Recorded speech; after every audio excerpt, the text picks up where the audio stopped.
अस्सलाम वालेकुम रहमतुल्लाह।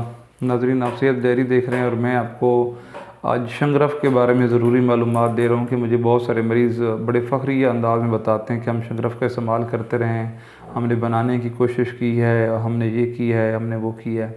तो वो आपको समझाना था कि मरकरी का रेड सल्फ़ाइड मुरक्कब है, आप ये कह लें कि गंधक है, पारा है, वर्की है, इसका एक कम्बिनेशन है, उसको शंगरफ़ बोलते हैं।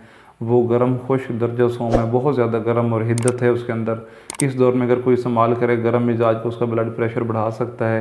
ये जो शंगरफ़ है अब चटानी सूरत में आपको मिलेगा, आप उसको टुकड़े कर सकते हैं और जब उसको टुकड़े करेंगे तो जो गंधक की ख़ास स्मेल होती है वो फिर नहीं आएगी और फिर लोग इसको कुश्ता करते हैं तो उससे भी स्मेल दूर हो जाती है। तो इसको एक प्रोसेस से हकीम लोग गुजारते हैं।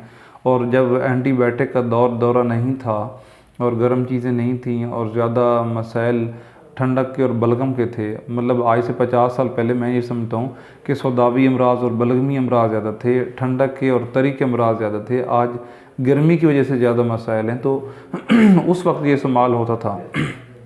और ये संगरफ जो ये बीमारी मैंने गिनवाई हैं, हैज़ा हो गया, बलगमी मसाइल थे, सौदा किसी में ज़्यादा तो था, इन्फेक्शन बहुत फैल जाता था, जिस्म के अंदर कच्चापन रहना, ताफन फैल जाना, फूड पॉइजनिंग होना, उसके बाद एक नकात कमज़ोरी सी थी, उनके लिए ये बहुत अच्छा था। तो अब जो हमारे लोगों ने ताकत का एक ढंढोरा फिरा हुआ है और कुछ अताई लोगों ने ये मैसेज दिया है और अताई लोगों ने इस बात को फैलाया है कि ये बहुत कमाल की चीज़ है और शंगरफ़ असल बना को नहीं सकता। देखें, ये शंगरफ़ रूमी के नाम से मशहूर जो अच्छी मिलती है, लेकिन वो मिलती ही नहीं है। एक तो वो मशहूर है और दूसरा इंडिया से जो शंगरफ़ आती है वो कदरे बेहतर है। फिर भी वो जो उसको जैसे नमक का टुकड़ा एक होता है उसी तरह आप देखेंगे थोड़ा सुर्खी मैल लगेगा और एक ख़ास स्मेल भी आएगी, तो वो शंगरफ़ है। और उसको फिर कुश्ता किया जाता है और कुश्ते का मतलब है कि उसको पोटेंट तरीके में इस तरह की उसकी जहरें दूर हो जाएं, ये सारा काम करना होता है। तो बता दूं, ये आपका ब्लड प्रेशर बढ़ाएगा, ये गर्म खुश्क होने से आपको दमा बढ़ाएगा, आपका यूरिक एसिड,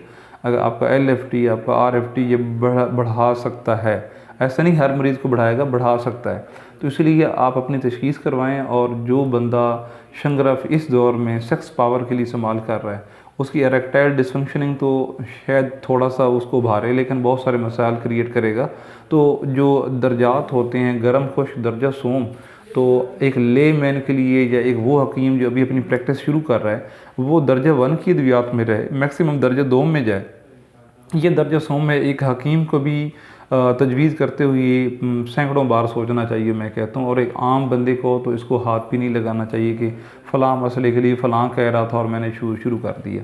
मैंने इससे पहले सिलजीद भी वीडियो बनाई है। सिलजीद और शंगरफ़ ये ऐसी चीज़ें नहीं हैं कि आप भरमार कर दें इस्तेमाल में और हर किसी को बताते फिरें।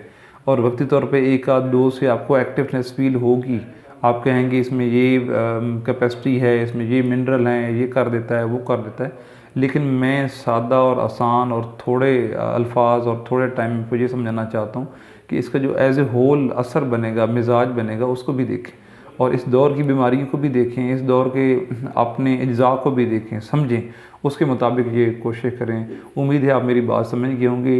लोग सेक्स डिजीज़ के बारे में परेशान होते हैं, मैं सेक्सुअल ट्रांसमिटेड डिजीज़ पर वीडियो बना रहा हूँ, वो भी शेयर कर रहा हूँ। साथ जो गलत चीज़ें लोग इस्तेमाल करते हैं वो भी अब तक पहुँचा रहा हूँ। आप कोशिश करें, तामन करें और ये वीडियो दूसरों तक लाजमी शेयर करें। अपना और अपने प्यारों का ख्याल रखें। बहुत शुक्रिया।